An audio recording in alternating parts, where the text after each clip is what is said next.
हम सभी लोग बहुत ही हर्ष से आनंदित हैं। ये फैसला जो हमारे पक्ष में है, ये सत्य की विजय है, जो है असत्य पर सत्य की विजय।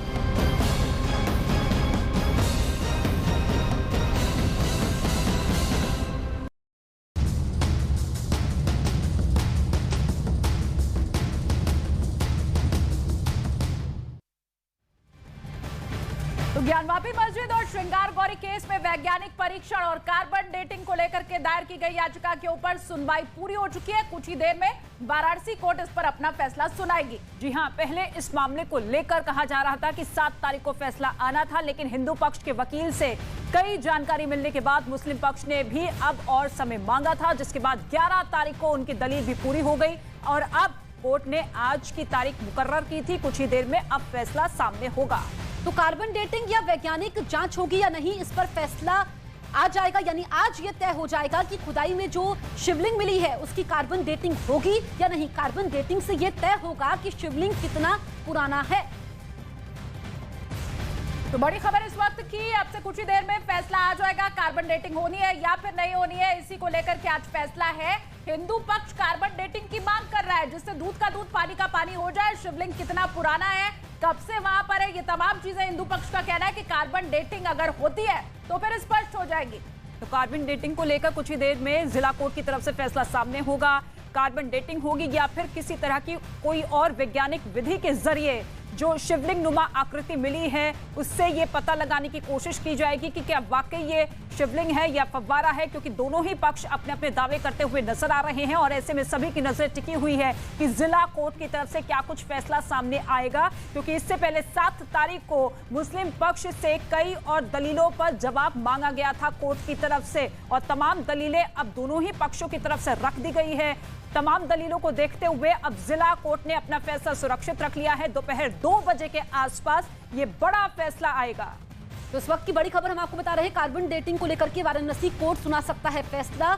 इस मामले में 7 तारीख को फैसला आना था, लेकिन हिंदू पक्ष के वकील से नई जानकारी मिलने के बाद मुस्लिम पक्ष ने भी समय मांगा, जिसके बाद 11 तारीख को उनकी दलीलें भी पूरी हो गई। कोर्ट ने आज फैसला सुनाने की बात कही थी और जो फैसला आएगा इसमें यह तय होगा कि शिवलिंग की कार्बन डेटिंग होगी या नहीं होगी। इसके पहले मुस्लिम पक्ष कार्बन डेटिंग के फेवर में दिखाई दे नहीं रहा था। अब आज कोर्ट जो तय करेगा आगे उसी हिसाब से जांच पड़ताल बढ़ाई जाएगी। लेकिन इतना जरूर है कि हिंदू पक्ष ये चाहता है कार्बन डेटिंग हो, लेकिन इस ढंग से हो कि शिवलिंग को किसी तरह का कोई नुकसान ना पहुंचे, और इसीलिए जो पूरा मामला है 2 धड़ों में बढ़ता हुआ दिखाई दे रहा है। एक ऐसा पक्ष भी है जिसका यह मानना है कि कार्बन डेटिंग में शिवलिंग को नुकसान पहुंच सकता है, इसीलिए कोई दूसरी तरह से जांच इसमें आगे बढ़ाई जाए, कोई दूसरा वैज्ञानिक तरीका ढूंढा जाए। अब आज कोर्ट जबकि दोनों पक्षों की दलीलें सुन चुका है, तो जाहिर सी बात है एक्सपर्ट की जो राय है वो भी जांच ली गई होगी। तो ऐसे में कोर्ट की तरफ से आज ये फैसला सुनाया जाना है कि कार्बन डेटिंग कथित शिवलिंग की होगी या फिर नहीं। तो शिवलिंग नुमा आकृति को लेकर जांच किस तरीके से हो, क्योंकि 2 पक्ष जिस बात का जिक्र शालिनी कर रही थी कि मुस्लिम पक्ष तो लगातार इसका विरोध कर रहा है, लेकिन अब 2 धड़े में हिंदू पक्ष भी बढ़ता हुआ नजर आ रहा है। एक धड़ा ये कह रहा है कि देखिए अगर जांच होती है तो ऐसे में कुछ पार्टिकल्स उस शिवलिंग के लिए जाएंगे जिससे वो डैमेज होगा, नुकसान पहुंचेगा। और हिंदू धर्म में ये मान्यता है कि किसी भी मूर्ति को अगर खंडित वो हो जाती है या फिर किसी तरीके का डैमेज होता है तो फिर उसका पूजन नहीं होता है। ये एक धड़ा हिंदू पक्ष की तरफ से कह रहा है, लेकिन दूसरा पक्ष ये भी कह रहा है कि जब तक जांच नहीं होगी तो ऐसे में ये पता लग पाना बहुत मुश्किल होगा कि वो शिवलिंग कितना प्राचीन है, कितना पुराना है, उसकी लंबाई कितनी है, चौड़ाई कितनी है। ये तमाम ऐसी चीजें हैं जिस पर दोनों पक्षों की तरफ से कोर्ट में दलीलें रख दी गई है। दोनों दलीलों को सुनने के बाद, जांचने के बाद, देखने के बाद अब वो घड़ी, वो समय जब जिला कोर्ट की तरफ से फैसला सामने आएगा। सभी की नजरें टिकी हुई है कि क्या वाकई अब इस शिवलिंग नुमा आकृति की जांच होगी। दोनों ही पक्ष अपने अपनी दलीलें रख रहे हैं, तर्क रख रहे हैं।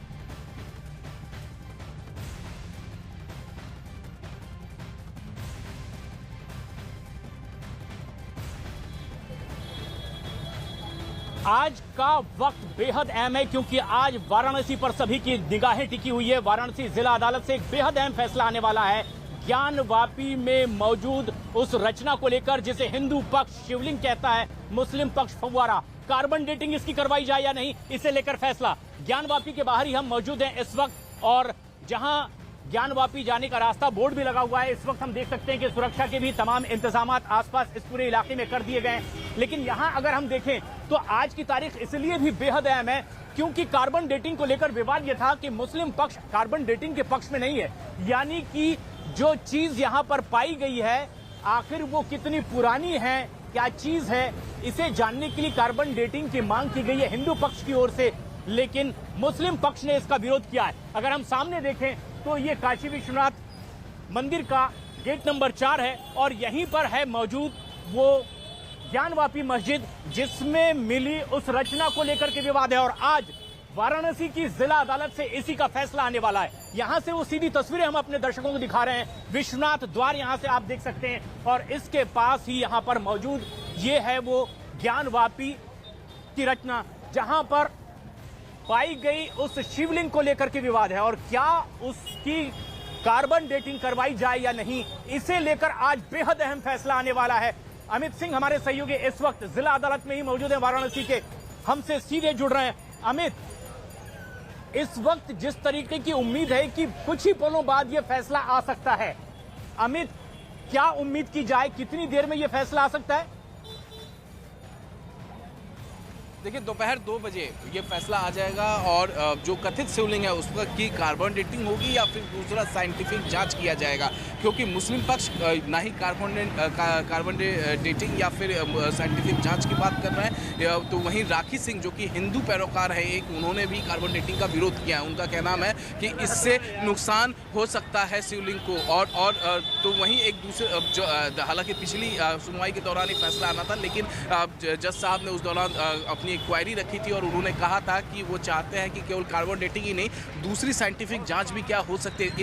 इस पर सभी पक्षों ने अपनी दलीलें रखी थी। इस वक्त मैं मौजूद हूँ वाराणसी कोर्ट के बाहर। मैं यहाँ की तस्वीरें एक बार आपको यहाँ पर दिखा दूँ। देखिए सुरक्षा के पुख्ता इंतजाम इस वक्त वाराणसी कोर्ट के बाहर है और वजह साफ है क्योंकि 2 बजे के आसपास फैसला आ जाएगा और फैसला आने के बाद यहाँ पर काफ़ी ज़्यादा जो लोग इकट्ठा हो जाते हैं, तो लॉ एंड ऑर्डर सिचुएशन को बनाए रखने के लिए यहाँ पर पूरी तरीके से व्यवस्थाएं की गई हैं। उत्तर प्रदेश पुलिस के जवान, जहां भी कैमरा पैन होगा आपको उत्तर प्रदेश पुलिस के जवान दिखेंगे और 2 बजे का फैसला जैसे जैसे समय नज़दीक आता है पुलिस के जवानों की तादाद और ज़्यादा यहां पर बढ़ जाती है। फिलहाल हिंदू पक्षकार, मुस्लिम पक्षकार और जो जितने भी याचिकाकर्ता हैं यानी 5 महिला याचिकाकर्ता जो हिंदुओं की तरफ से, वो सभी उस दौरान कोर्ट के अंदर मौजूद रहेंगी। कोर्ट के अंदर केवल जज साहब फैसला सुनाएंगे और उसके बाद जो पैरोकार होते हैं वो मौजूद रहते हैं, याचिकाकर्ता मौजूद रहती है। तो 2 बजे काफी अहम फैसला आएगा। बिल्कुल अमित, यानी बहुत कम वक्त बचा है जब वाराणसी जिला अदालत से यह फैसला आने वाला है। ज्ञानवापी के बाहर ही हम इस वक्त मौजूद हैं, काशी विश्वनाथ मंदिर और ये ज्ञानवापी जिसे लेकर ये विवाद कि कार्बन डेटिंग हो या न हो, लेकिन अलग अलग तरह की राय भी आ रही है। बयान अपने दर्शकों को हम सुनाते हैं। सभी लोग बहुत ही हर्ष से आनंदित हैं। ये फैसला जो हमारे पक्ष में है ये सत्य की विजय है, जो है असत्य पर सत्य की विजय। अभी विजयादशमी बीता है ना, वैसे ही ये हमारे लिए विजयादशमी पर्व जैसा है। जो है कार्बन डेटिंग कॉपी की जो है हुई और जो है वैज्ञानिक जांच हुई, ये सारी चीज़ों को लेकर के जिस प्रकार से फैसले हिंदू पक्ष में आए, तो मुझे लगा कि अब जो है सच्चाई की ओर देश बढ़ रहा है और हिंदू जनमानस की जो शक्ति है वो लोगों को एहसास हो रही है। देखो, सभी हिंदू जगत को बहुत बड़ी उम्मीद है ज्ञानवापी के फैसले से, क्योंकि जो वहाँ फैसला आएगा उसका फैसला का असर यहाँ मथुरा में भी पड़ेगा। और वो जो फैसला जो मूर्ति पर वो कार्बन डेटिंग कह रहे हैं, ये भी एक अब तो ऐसी टेक्नोलॉजी आ गई है जो उस टेक्नोलॉजी के आधार पर सिद्ध हो सकता है कि ये प्राचीन सबूत है या नहीं। मुस्लिम लोग क्यों डर रहे हैं सर्वे से? उनको करने देना चाहिए, हर परीक्षण करने चाहिए। वैज्ञानिक परीक्षण निश्चित होना चाहिए। जो भी परीक्षण होते हैं वो सभी परीक्षण होने चाहिए। उन सब परीक्षणों के लिए साधु समाज, काशी विद्वत परिषद इत्यादि सभी लोग इस निर्णय का स्वागत करते हैं।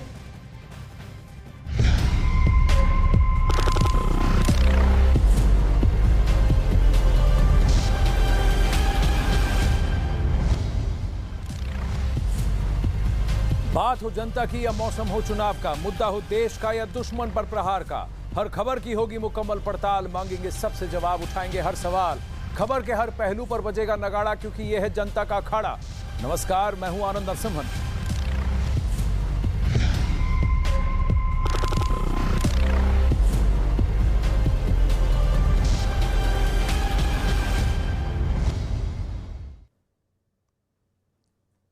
अखाड़ा की शुरुआत करेंगे बहुत बड़ी खबर के साथ। रूस के बेलगराद शहर पर बमबारी की बहुत बड़ी खबर आ रही है। अब बताया जा रहा है कि बेलगराद के रिहायशी इलाकों पर यह बमबारी की गई है। इस बमबारी की वजह से एक अपार्टमेंट के तबाह होने की भी खबर है। रूस की तरफ से दावा किया जा रहा है कि बेलगराद पर यह हमला यूक्रेन की सेना ने किया है। रूस यूक्रेन युद्ध में ये एक बहुत ही बड़ा निर्णायक मोड़ हो सकता है, क्योंकि ये पहली बार है कि रूस की सरजमीन पर यूक्रेनी हमला हुआ है। ये दावा रूस कर रहा है। बेलगराद रूसी साइड पे आता है और यहाँ पर हवाई हमला और सैन्य हमला और अपार्टमेंट पर मिसाइल और बमों का गिरना, इसका मतलब है कि रूसी सरजमीन पर अब अटैक हुआ है।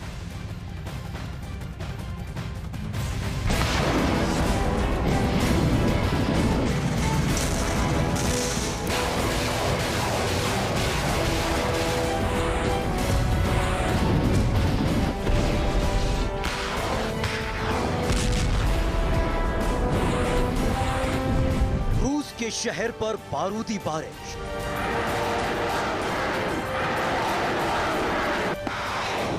बेलगराद में भयानक बमबारी,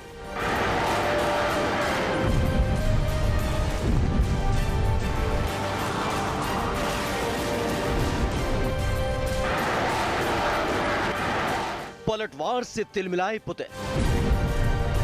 यूक्रेन में चल रहे युद्ध का यह सबसे नाजुक मोड़ है, कि पुतिन के हमलों का जवाब देने के लिए अब रूस के शहरों को टारगेट किया जाने लगा है।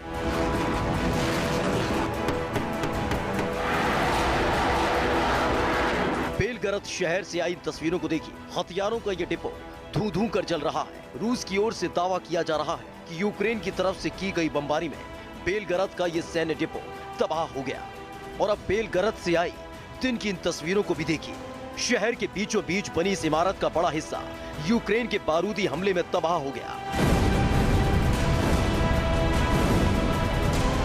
यही वजह है कि शहर के लोग अब इन हमलों से बेहद डरे हुए हैं, क्योंकि यूक्रेन में तबाही की जो तस्वीरें दुनिया ने देखी, वही तस्वीरें अब रूस के शहरों से सामने आ रही हैं। Сначала 1, 2 бах, 3 бах, а потом дом содрогнулся очень сильно. В квартире стало темно. Пыль, зазвенели стекла, но мы быстро собрали, что схватили и выскочили на улицу. रात के अंधेरे में हुए इस हमले के बाद लोगों में दहशत का माहौल साफ देखा जा सकता है। Все в дыму было, все трещало там. Вообще дома вся вот эта пыль. Ну, ребенок испугался, конечно. Но она уже знала, говорит, побегу в туалет, бабушка, сидеть, чтобы не испугаться, говорит, и не взорваться. लोगों को अब इस बात की चिंता सता रही है कि कहीं यूक्रेन के लोगों के साथ जो हुआ वही उनके साथ भी ना होने लगे, क्योंकि वॉर जोन का दायरा बढ़कर रूस के सरहदी इलाकों तक पहुंच गया है। और जिन धमाकों की आवाज अब तक लोग यूक्रेन में सुन रहे थे, अब वैसे ही डराने वाले धमाकों की आवाज बेलगराद में सुनाई दे रही है। Грохот. Я сразу вижу, штукатурка посыпалась, вентиляционные решетки выбила все. जानकार बताते हैं, जिस तरह से अब रूस के शहरों पर बारूदी हमले हो रहे हैं, वो पुतिन को उकसा रहे हैं, क्योंकि पहले ही यूक्रेन की सेना नाटो देशों के दम पर रूस की सेना को कई इलाकों से खदेड़ चुकी है। और अब नौबत ये आ गई है कि पुतिन के घर में घुसकर उन पर हमले किए जा रहे हैं। और यही वजह भी है कि दुनिया पर बहुत बड़ी जंग का खतरा मंडरा रहा है। अब रूस के सैनिक लगातार यूक्रेन के सैन्य ठिकानों को निशाना बना रहे हैं। रूस की सेना की तरफ से एक वीडियो अब जारी किया गया है, जिसमें रूस का एक हेलीकॉप्टर का चालक दल यूक्रेन के सैन्य ठिकानों और बख्तरबंद गाड़ियों पर हमले कर रहा है। रूस की तरफ से इस वीडियो का जारी करना इस बात पर इशारा कर रहा है कि रूस ने अब अपने हमले और तेज कर दिए हैं और यूक्रेन की सेना पर अब ताबड़तोड़ जवाबी कार्रवाई होगी। और किसी भी तरह से रूस अपनी तरफ से अधिकृत किए हुए यूक्रेन की सरजमीन पर और कब्जा टाइट करने की कोशिश करेगा। ज़ापोरिसिया में अभी भी खलबली है। खेरसान में अभी यूक्रेन की सेना वापस खेरसान को अपनी तरफ खींचने की कोशिश कर रही है, वहां अटैक कर रही है। रूस ने भी अब इस वक्त दावा किया है कि खेरसान के लोग छुप जाएं और वहां से हट जाएं, लेकिन आगे अगले कुछ दिनों में ये अटैक्स और तीव्र होते दिखेंगे। रूस और यूक्रेन के बीच चल रहा युद्ध किसी भी वक्त दुनिया को परमाणु युद्ध की आग में भी झोंक सकता है। ऐसी अटकलें भी तेज हो गई हैं। ऐसा इसलिए क्योंकि जंग की शुरुआत से लेकर अब तक न्यूक्लियर वॉर के संकेत और मजबूत होते जा रहे हैं। अब खबर अमेरिका के डिफेंस चीफ के हवाले से आ रही है, जिन्होंने दावा किया है कि दुनिया पर न्यूक्लियर वॉर का खतरा लगातार बढ़ता जा रहा है। युद्ध को 235 दिन के करीब हो चुके हैं और अगर रूस की तरफ से ऐसा कोई भी कदम उठाया गया तो रूस को इसके गंभीर नतीजे भुगतने पड़ सकते हैं।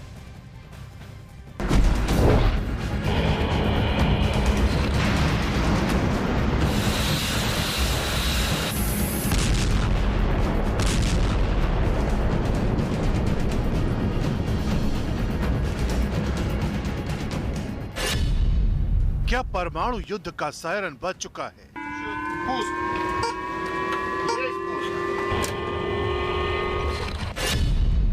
क्या एक और अनहोनी घटने वाली है?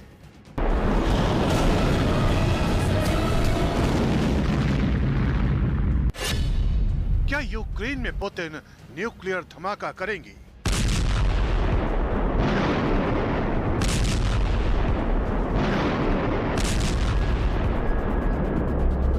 रूस के राष्ट्रपति व्लादिमीर पुतिन ने जब से अपने नए जनरल को सेना की कमान सौंपी है, उसके बाद से यूक्रेन में युद्ध की तस्वीर पूरी तरह से बदल गई है। ये युद्ध और भीषण हो चुका है। रूस की सेना अपनी वॉर मशीनरी का इस्तेमाल यूक्रेन के रिहायशी इलाकों पर कर रही है। ऊंची ऊंची इमारतों को टारगेट किया जा रहा है। घड़ी घड़ी बमों की बारिश की जा रही है।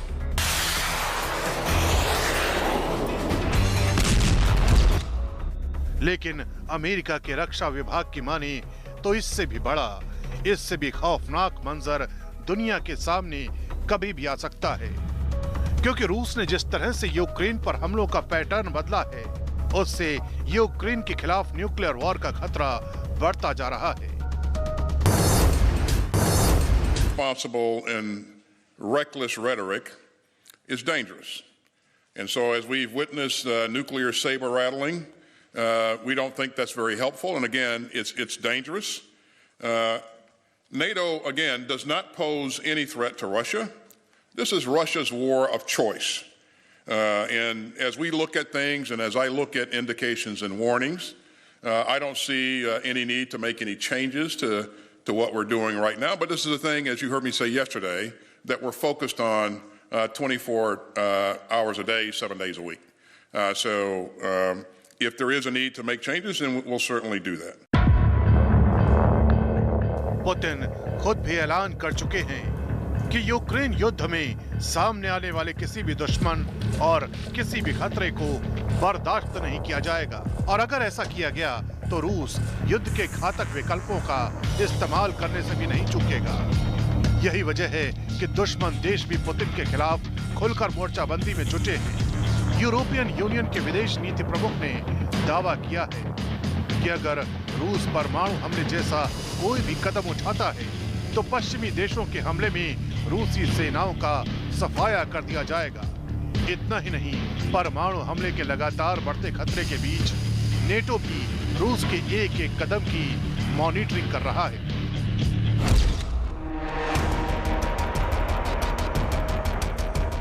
असल में यूक्रेन पर न्यूक्लियर हमले का खतरा क्यों बढ़ता जा रहा है, इसे समझने के लिए रूसी सेना के तबाही वाले पैटर्न को समझना होगा। क्राइमिया ब्रिज अटैक के बाद पुतिन की सेना यूक्रेन पर हमले का गियर बदल चुकी है। यूक्रेन की बड़ी बड़ी इमारतों को निशाना बनाया जा रहा है। यूक्रेन के बड़े बड़े संस्थानों पर हमला किया जा रहा है। रूसी सेना अब यूक्रेन के बुनियादी ढांचों को तबाह कर रही है। रिहायशी इलाकों पर भी रूसी सेना की बमबारी हो रही है। रात के अंधेरे में रूसी सेना की मिसाइलें यूक्रेन के आबादी वाले इलाकों पर गिर रही हैं। इतना ही नहीं, रूसी सेना ने कुछ ही दिनों के भीतर यूक्रेन के करीब 1000 सैनिकों को मार गिराया है। यानी यूक्रेन के खिलाफ रूस पूरी तरह से आक्रामक रुख अख्तियार कर चुका है, और पुतिन का यही आक्रामक रुख यूक्रेन में नई परमाणु तबाही का सायरन बजा रहा है। अब रूस की सेना लगातार यूक्रेन पर हमले तेज कर रही है। यूक्रेन के सैन्य ठिकानों को तबाह करने के लिए रूसी सैनिकों ने मिसाइलें दागी हैं, जिसका एक वीडियो भी अब रूस की सेना की तरफ से जारी किया गया है। वीडियो में रूसी सेना हाइमार्स मिसाइल लॉन्च करती हुई दिखाई दे रही है। ये अटैक्स अब धीरे धीरे और तीव्र और पॉइंटेड होते जाएंगे। ये देखिए, ये रूस की तरफ से काउंटर साइऑप्स है कि सिर्फ यूक्रेन की तरफ से क्यों वीडियो जारी किया जाए। अब रूस ने भी वीडियो जारी करने शुरू कर दिए हैं। ये हाइमार्स है, बहुत ही पोटेंट मिसाइल्स इसे माना जाता है और लंबी दूरी से भी ये एकदम पिन पॉइंट एक्यूरेट टारगेट्स को नेस्तो नाबूद कर सकता है ये हाइमार्स मिसाइल। तो हाइमार्स मिसाइल्स को लॉन्च करती हुई ये वीडियो रूसी सेना ने लॉन्च की है। ये देखिए, 3 सैनिक एक साथ बैठे हुए हैं, डिफेंस सिस्टम और फिर अटैकिंग सिस्टम, मिसाइल सिस्टम को फिर एक्टिवेट करते हुए, और जैसे ही ट्रैजेक्टरी लॉक हुई और ये मिसाइल लॉन्च हुआ, और इस मिसाइल से यूक्रेनी सेना के ठिकानों को पूरी तरह से बर्बाद करने की कोशिश अब और तेज हो गई है। यूक्रेन और रूस के बीच युद्ध अब निर्णायक मोड़ पर पहुंच गया है, क्योंकि अब यहां से आर्या पार की लड़ाई है। 18% जो यूक्रेनी सरजमीन पर रूस ने अधिग्रहण कर लिया है, रूस अब उसको पूरी तरह से अपने कंट्रोल में लेने की कोशिश करेगा। रूस यूक्रेन की राजधानी कीव पर ताबड़तोड़ हमले कर रहा है ताकि यूक्रेनी सेना का फिर से अटेंशन डिफ्यूज हो जाए और वो दक्षिण पूर्वी यूक्रेन से लेकर वापस सेंट्रल यूक्रेन पर और कीव के आसपास और कीव की घेरेबंदी के लिए और कीव की रक्षा के लिए वहां पर तत्पर हो जाए। लेकिन बड़ा सवाल यह है कि क्या यूक्रेन में पुतिन परमाणु प्रहार से हाहाकार मचाने वाले हैं? पूरी दुनिया इस बात से वाकिफ है कि पुतिन के शस्त्रागार में सबसे अधिक परमाणु हथियार हैं, पर 235 दिन जिन परमाणु हथियारों का प्रयोग नहीं किया गया, क्या वो अब प्रयोग में लाए जाएंगे? दुनिया का सबसे बड़ा परमाणु बम भी ना तो अमेरिका नजरअंदाज कर सकता है और ना ही यूरोप।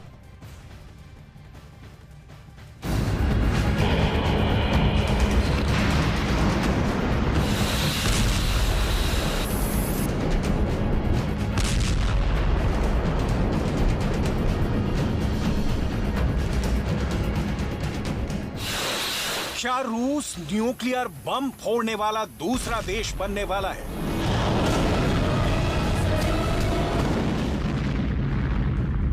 क्या यूक्रेन में पुतिन के परमाणु प्रहार से हाहाकार मचने वाला है? सवाल है, यूक्रेन का कौन सा शहर दूसरा हिरोशिमा बनने वाला है? यूक्रेन का कौन सा महानगर दूसरा नागासाकी बनने वाला है?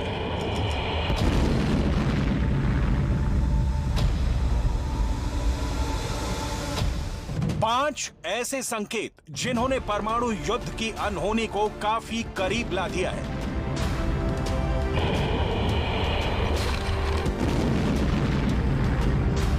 विश्व युद्ध का डंका बजने लगा है। जिसका सबसे ज्यादा डर था वो होने लगा है। सबसे बड़ी वार्निंग फ्रांस के राष्ट्रपति इमैनुअल मैक्रों की तरफ से आई है। इमैनुअल मैक्रों ने ट्वीट करके कहा है कि फ्रांस वर्ल्ड वॉर नहीं चाहता। इसके बहुत साफ मायने हैं कि जिस पर बाइडेन से लेकर पुतिन, जिनपिंग से लेकर किम जोंग तक सबकी पैनी नजर बनी हुई है। लेकिन मैक्रो की दूसरी बात बहुत गौर से देखिएगा, क्योंकि यहीं छुपा है विश्व युद्ध का असली रहस्य।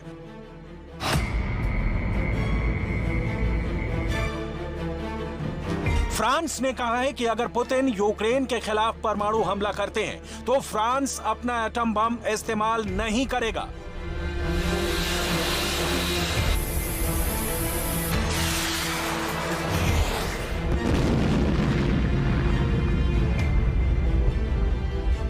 यानी मैक्रो को पूरा डर है कि पुतिन परमाणु बम से हमला करेंगे, और वो वर्ल्ड वॉर वाला डर दिखाने के साथ साथ बताना चाहते हैं कि वो परमाणु बम से हमला नहीं करेंगे।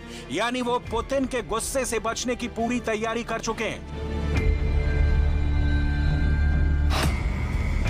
ऐसे में सवाल है कि क्या वर्ल्ड वॉर का खतरा मंडराने लगा है? विश्व युद्ध हुआ तो क्या एटम बम वाला हमला भी होगा? क्या पुतिन और ज़ेलेंस्की का युद्ध पूरे यूरोप और अमेरिका के बाद एशिया तक भी पहुंचेगा?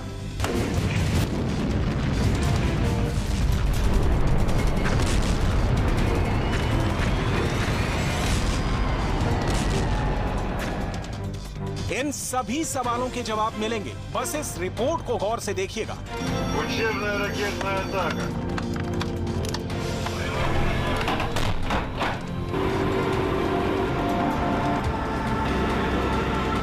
Внимание, расчет, получен приказ. 2, 1, 3 старта. अगर पुतिन ने परमाणु प्रहार के ग्रीन सिग्नल के बाद बटन दबेगा, परमाणु बम निकलेगा, फटने के लिए गिर पड़ेगा और चंद सेकंड में धरती पर वो होगा जो पिछले 7 दशक में नहीं हुआ।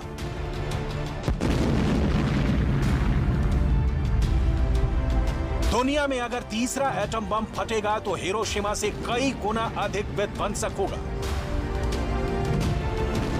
नागासाकी में जो हुआ उससे कई गुना अधिक विनाश होगा।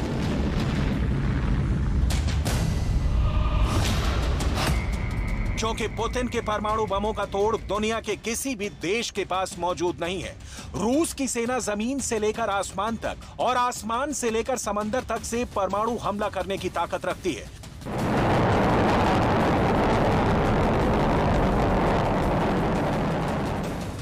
रूस के छोटे परमाणु बम भी जापान पर गिराए गए लिटिल और फैट बम से ज्यादा शक्तिशाली हैं। इतने ताकतवर कि उनके जमीन पर गिरते ही जर्रा जर्रा थर्रा उठेगा।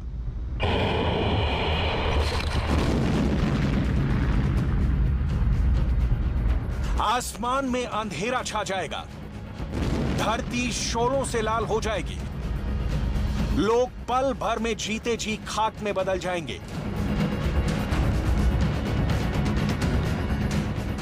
ना पेड़ पौधे बचेंगे, ना ही इंसान। धरती पर जगह जगह बन जाएगा खुला कब्रिस्तान।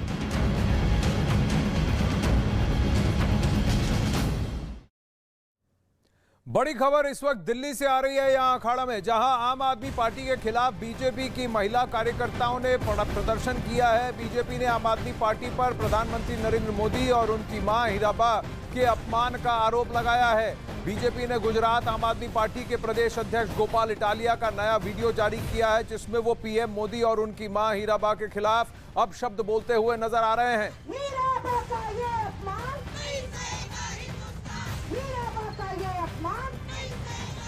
प्रियंका कांडपाल इस वक्त दिल्ली से हमारे साथ जुड़ रही हैं लाइव। बीजेपी की महिला मोर्चा की तरफ से ये प्रदर्शन हुआ है। गोपाल इटालिया का वो बहुत ही वीडियो जो बीजेपी ने लॉन्च किया है, वायरल हुआ है, जिसमें कई सारे अपशब्द उन्होंने प्रयोग किए हैं प्रधानमंत्री नरेंद्र मोदी के लिए ही नहीं बल्कि उनकी मां के लिए भी, जिस पर बीजेपी ने आपत्ति जताई है।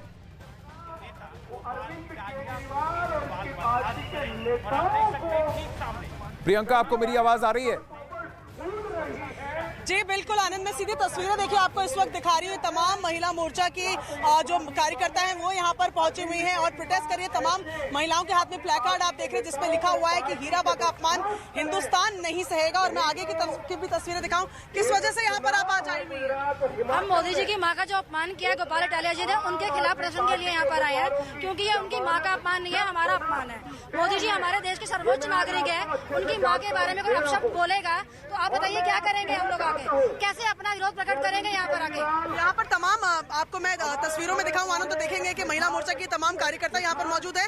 लेकिन इससे भी बड़ा ये कि गोपाल राय से जब इस पूरे मामले पर पूछा गया तो गोपाल राय ने इसका जवाब देते हुए ये कहा कि ये बीजेपी जो है ये सबकी माँ बहन करती, इस तरीके के विवादित बयान दिए। हरीश खुराना भी हमारे साथ है, ये किस तरीके के देख रहे हैं बयान को? मुझे लगता है आम आदमी पार्टी बौखला गई है और इस बौखलाहट में क्या क्या बोलने जा रहे हैं, जिस प्रकार के शब्द यूज कर रहे हैं बोलने में नहीं चाहिए चैनल के ऊपर। इस तरह की भाषा ये इनकी बौखलाहट का नतीजा है। इस वक्त जो गोपाल इटालिया ने बोला, कोई आवश्यकता नहीं है किसी को भी इस तरह के अपशब्द कहे। प्रधानमंत्री के बारे में अपशब्द कहे गए, उसके बाद उनकी माता श्री हीराबा के बारे में भी गोपाल इटालिया की तरफ से जो शब्द कहे गए उस पर बीजेपी ने आपत्ति जताई है। इससे पहले केंद्रीय मंत्री स्मृति ईरानी ने भी दिल्ली के मुख्यमंत्री अरविंद केजरीवाल और आम आदमी पार्टी पर हमला बोला। जनप्रतिनिधि बिना अरविंद केजरीवाल के डायरेक्शन, अरविंद केजरीवाल द्वारा सौंपा गया दायित्व, इसके बिना एक शब्द नहीं बोलता। तो आपको भले ही ये शब्द गुजरात के आम आदमी पार्टी के किसी कार्यकर्ता के लगते हों, आदेश लेकिन अरविंद केजरीवाल का है। क्या ये पहली बार है कि गुजरात के इस आम आदमी पार्टी के नेता ने मर्यादाओं का उल्लंघन किया है?